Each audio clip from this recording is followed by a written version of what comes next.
Do you know what I love almost as much as a mama's birth story? Is a teacher's how I became a teacher story. They are the best, and today I'm sharing mine.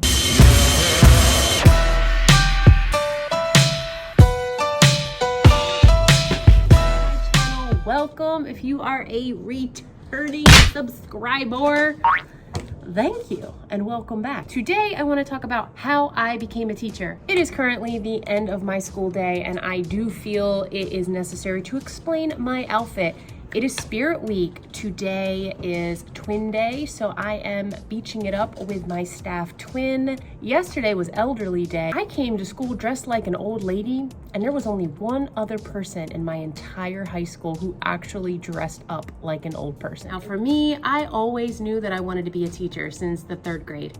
There were times when I teetered into just seeing what else was out there, but I always fell back on teaching. I always knew that I wanted to teach. Even now, with all that goes on in teaching, because it's a hard job, I still feel that I'm meant to teach. Like, this is my calling, and I'll just leave it at that. So I always knew that I wanted to be a teacher. I did not go to college right away after high school, but when I did, I went right for education. I knew exactly what I wanted to be. I knew that I wanted to teach high school English. So I got my bachelor's in secondary education English. During that time, I was president of our education club called Education Connections. Now, I remember thinking that being president of this club was going to do wonders of experience for my resume. It actually didn't. It really didn't help my interview process whatsoever. But here's what it did do. It did afford me lots of opportunities that I would have never even thought of had I not been part of that club or president of that club. And those opportunities include, now this was not through my college, I did this completely on my own, but this club opened my eyes to possibilities. I taught in Costa Rica for only 2 weeks, nothing crazy, but those 2 weeks, those 2 weeks of teaching, of volunteer teaching, just set the stage for the rest of my life. After Costa Rica, I knew that I wanted to teach abroad again. I was led to teaching in China. I taught there for a year. I literally graduated. You're supposed to take your praxis test, your praxis 2 test. There's a praxis 1 that you take at some point, I think when you're 2 years in, and then you take your praxis 2, and that is how you get your certification. Well, I didn't even have time to take my praxis 2 test. I literally graduated. A couple weeks later, I went straight into teaching in China, teaching English to students who did not speak English. I was new to this. I just soaked up every bit of training that I received. I did not have any training on this in college. So anyway, my first paid teaching experience, I was hired in China in an international school. I have an entire playlist dedicated to this time in my life. I highly suggest that you teach abroad. It will really put teaching here in America in some real perspective. After coming home from China, I knew that I had to take my Praxis 2 test right away. So I signed up for that. I passed it on my first try. Yes, I started substitute teaching and I started applying for English jobs. So I passed my praxis. I started substitute teaching in 2 school districts and I immediately start practicing for interviews. Totally bombed one of my interviews. When I think back to this one interview at a middle school, I cringe when I think back, but at the same time, like, I learned so much from that interview that I bombed. They literally asked me, what was it like teaching in China? And I was totally silent. I couldn't think of what to say. And I did it to myself because I was so wrapped up in practicing and prepping and not sleeping. I did it to myself. Some of my other interviews I thought went really well. I would finish my interview, think it went really well. I would get really excited, but then I wouldn't hear anything. I never really got down on myself much. I knew that I was new to the process. And I also knew that with every interview I had 4 interviews. It was my 4th interview I got it. And with each interview, I felt myself getting better and better. The questions were becoming easier and easier, but most of all, I was becoming more and more comfortable. Fast forwarding to the job that I have now at this high school, I applied for this very position first, before I was hired in this district's middle school. I applied for the job. I got a call to come in for an interview, but I had to come in for this interview within 24 hours.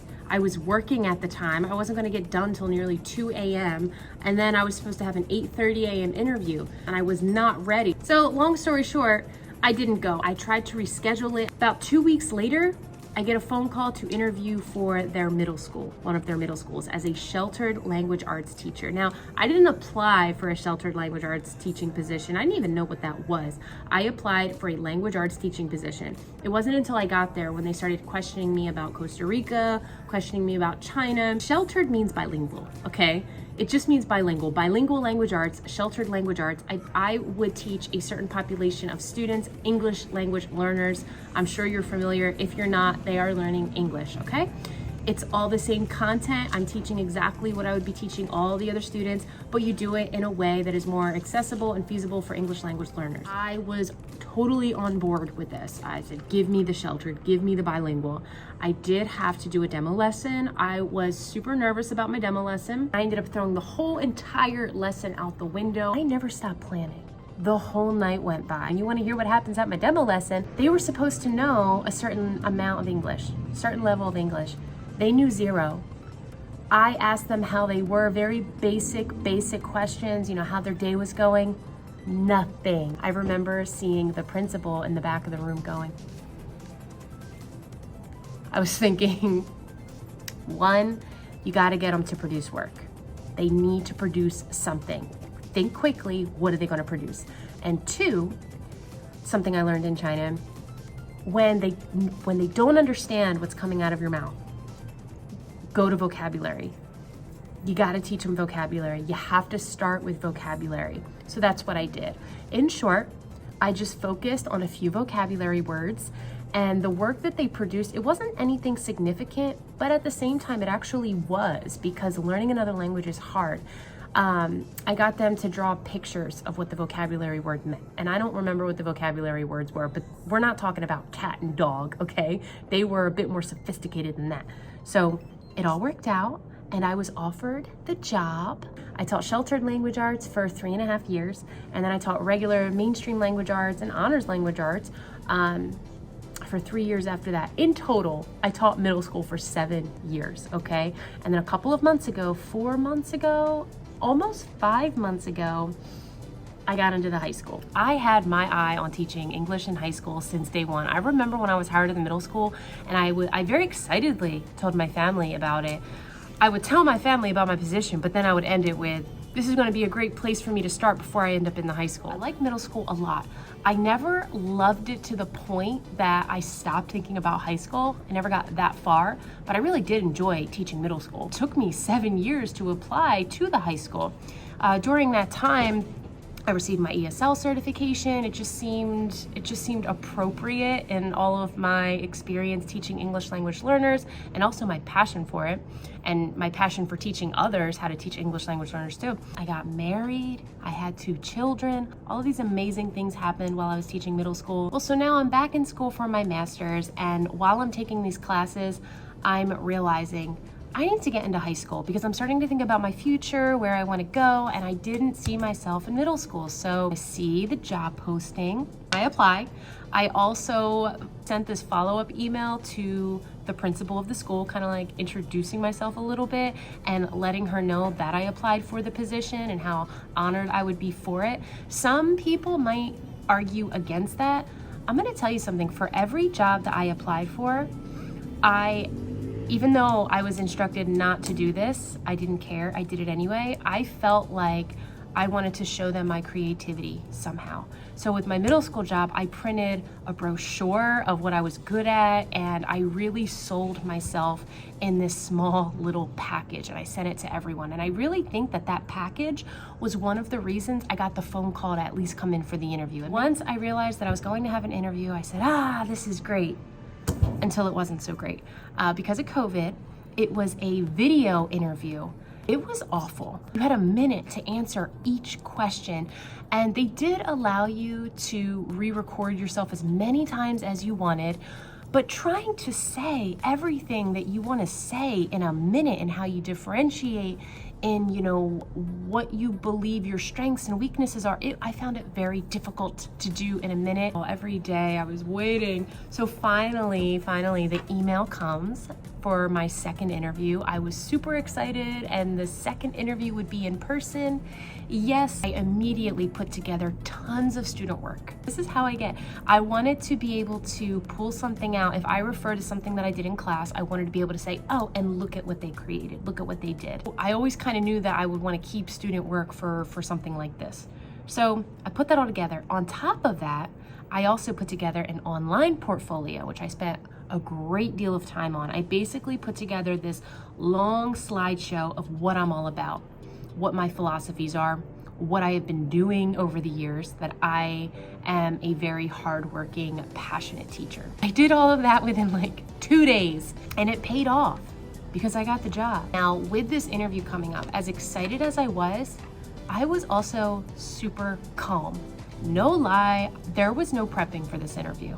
I did not have index cards.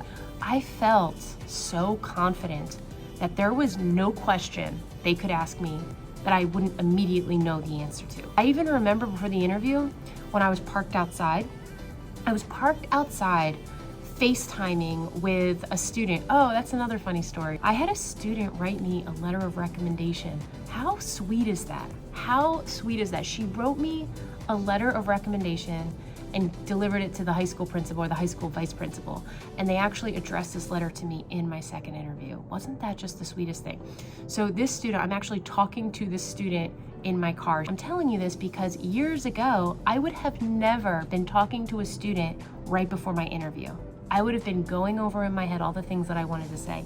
I was interviewed by 2 vice principals. The best question was, they go, if a student wrote you a letter of recommendation, what do you think they would say? And I thought, well, this must be their way of asking me what my strengths are. Like, I just start saying, my answer. And that's when they told me about this student who wrote me a letter of recommendation, and they said that they had never been done, that had never been done before. And they also said that they loved that interview question so much that it was gonna stay. Now, after the interview was over and I walked out with my head up, it took like an entire month for me to find out I got the job. I actually thought I didn't. After a week went by, 2 weeks went by, I didn't think, I thought something went wrong. It was a big waiting game, and then paperwork wasn't done on time, and I had to wait for a Board of Education meeting. It was just this whole thing. It was absolutely exhausting, but so thrilling, and it made for it to be like the most memorable experience because I realized how much I really wanted this job when I thought that I didn't get it. HR finally told me. It was after the Board of Education meeting when I was announced, and it was through an email that was 1 sentence long. Congratulations, Alexa Borota. You finally got what you always wanted. And the rest is history. I did my best in just trying to sum up my experience. If you're currently in the process of trying to get a job or switching jobs, applying to another school, my number 1 pieces of advice are these. Stay calm. Don't be like me, up all night, this and that. It does nothing for you if you cannot think clearly. Be calm, sleep, rest, relax, eat right, because if your brain's not clear, if your brain is foggy, nothing that you practice is going to matter. So that's number 1. Number 2, if you fail at an interview, so what? It wasn't meant to be, and you got to trust that. And you never know, maybe in a year or 2 they'll be hiring again. Don't give up, trust the process. You should know by now that we have to make mistakes sometimes in order to learn. And my 3rd piece of advice is be prepared. What is going to set you apart from other teachers? I always kind of put that first, hence these little packages that I created. You need to leave them with something. This something that you leave them with, maybe it is a copy of a lesson. What does it look like? Is it visually pleasing? What have you done in your life that you want them to know and want them to remember? Leave them with something, whether it is digital or on paper, whatever it is. If you are tech savvy, how are you going to show them that you're tech savvy and that they deserve you? There's a really good chance that you're all going to answer questions the same way, okay? Differentiation, What are your strengths? What would you do in this situation? How do you turn a negative into a positive? What else you're bringing to the table? And if you don't think you have anything to bring to the table, you really need to do some soul searching and look within, because you do. You need to find it. And that's it. That's how I became a teacher in a nutshell. Thank you for watching. I'm really enjoying this whole vlog process. I've been at it for a couple months now, and I am nowhere close to stopping. I am still full of ideas, and I'm really enjoying this process. If you are not a subscriber, maybe we'll meet again. Everybody, have a good one. I'm gonna go have a pina colada.